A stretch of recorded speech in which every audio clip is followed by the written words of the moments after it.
بسم اللہ الرحمن الرحیم۔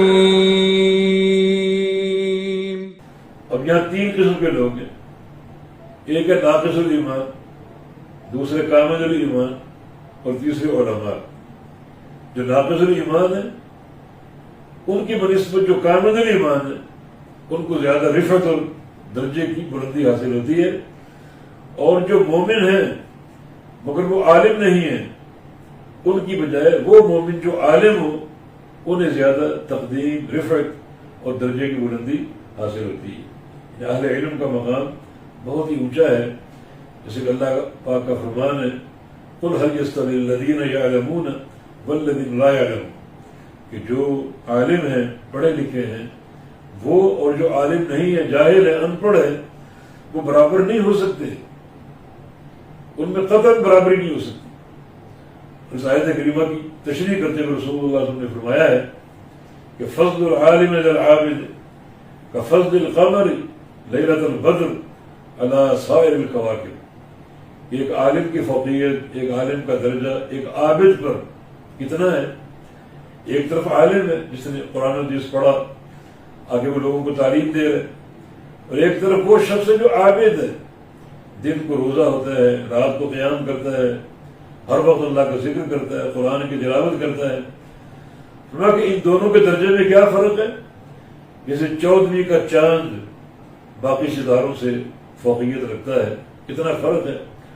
دنیا کے سارے ستارے مل کر بھی 14ویں کا چاند نہیں بن سکتے۔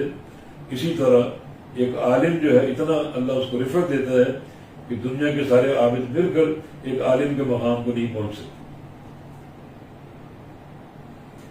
تو اللہ تعالیٰ کے ہاں اہل ایمان کے لیے درجے میں رفعت ہے، اور اس سے زیادہ اہل علم کے لیے درجے میں رفعت اور بلندی ہے۔ اللہ تعالیٰ ان کو بہت نوازتا ہے اور بہت عطا فرماتا ہے۔ جیسا کہ امیر المومنین عمر بن خطاب رضی اللہ عنہ، وہ بڑے بڑے صحابہ کی مجلس میں عبداللہ بن عباس کو لایا کرتے تھے، ساتھ بٹھایا کرتے تھے۔ بعض صحابہ نے اعتراض بھی کیا کہ جو اشیاخ صحابہ ہیں ان اہل بدر بھی موجود ہیں، تو وہ بھی ہوتے ہیں، اور ساتھ نوعمر بچے کو آپ ساتھ بٹھاتے ہیں، کیونکہ عبداللہ بن عباس رضی اللہ عنہما نبی علیہ السلام کے انتقال تک بالغ نہیں ہوئے تھے، ناحضر الاحتلام کے الفاظ ہیں، بلوغت کے قریب تھے، نوعمر نوجوان تھے، مگر صحابہ کبار صحابہ کی مجلس میں ان کو امیر عمر لایا کرتے تھے، عبداللہ بن عباس کو۔ اور کچھ صحابہ نے اعتراض بھی کیا کہ جو اشیاخ اور شیوخ صحابہ ہیں ان کے ساتھ ان کو بٹھانا۔ جناب عمر رضی اللہ عنہ کو ایک دفعہ موقع مل گیا، کیونکہ وہ ان کے علم کو جانتے تھے، تفسیر میں ان کی مہارت کو جانتے تھے، اور ان کے تفقہ فی دین کو جانتے تھے، اور آپ سمجھانا ہی چاہتے تھے کہ رتبے میں علم کا ایک بڑا عمل دخل ہے۔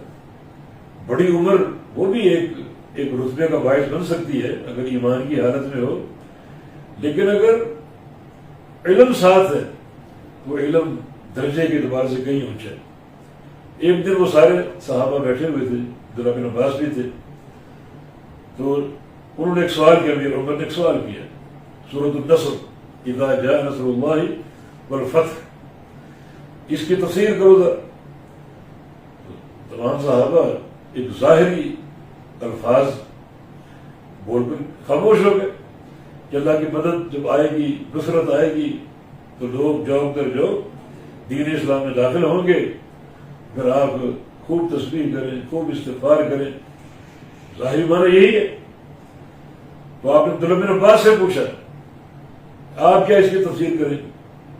انہوں نے فرمایا کہ یہ سورۃ النصر جو ہے اصل میں نبی علیہ السلام کو ان کی وفات کی خبر، ان کی وفات کی اطلاع ہے۔ یعنی جب اللہ کی مدد آ گئی، مکہ فتح ہو گیا، اور لوگ جوب در جوب دین اسلام میں داخل ہونا شروع ہو گئے، اور پورے عرب میں اسلام پھیل گیا اور چھا گیا، تو آپ کا مشن پورا ہو گیا۔ مشن پورا ہو گیا تو اب دنیا میں باقی رہنے کا اب مقصد ختم ہو گیا، اب آخری وقت آ گیا، اللہ تعالیٰ اپنے پاس آپ کو بلانے والا ہے۔ اس آخری وقت مناسبت سے آپ یہ 3 کام کثرت سے کریں. فسبح بحمد ربک واستغفرہ، ایک کثرت سے تسبیح اور اللہ کی حمد اور استغفار کثرت سے. جب یہ سورہ مبارکہ نازل ہوئی تو اللہ کے پیارے پیغمبر کثرت سے میری دعا پڑھنی شروع کر دی. سبحانک اللہم وبحمدک اللہم اغفر لی. سبحانک اللہ میں تسبیح آ گئی، وبحمدک میں حمد آ گئی، اور اللہم اغفر لی میں استغفار آ گئی. پھر آپ نے کثرت سے اپنی عمر کے آخری حصے میں یہ دعا کثرت سے شروع کر دی. تو امیر عمر نے فرمایا کہ تم نے بالکل درست تفسیر کی ہے. تو آپ نے صحابہ کے ان اشکال کو ظاہر کیا کہ آپ اس نوعمر بچے کو ہمارے ساتھ کیوں بٹھاتے ہیں اور ان کو ترجیح کیوں دیتے ہیں بعض مسائل میں، بعض امور میں. ان کے پاس علم ہے، یہ فضل ہے، اور یہ علم جو ہے یہ درجات کی بلندی کا باعث ہے. جس کے پاس علم ہو اللہ اس کا درجہ اونچا کرتا ہے. تو اللہ تعالیٰ جب اس کا درجہ اونچا کرتا ہے تو پھر لوگوں کو بھی اس بندے کا اکرام کرنا چاہیے، اس کا احترام کرنا چاہیے، اس کو درجات کی رفعت اس کو دینی چاہیے.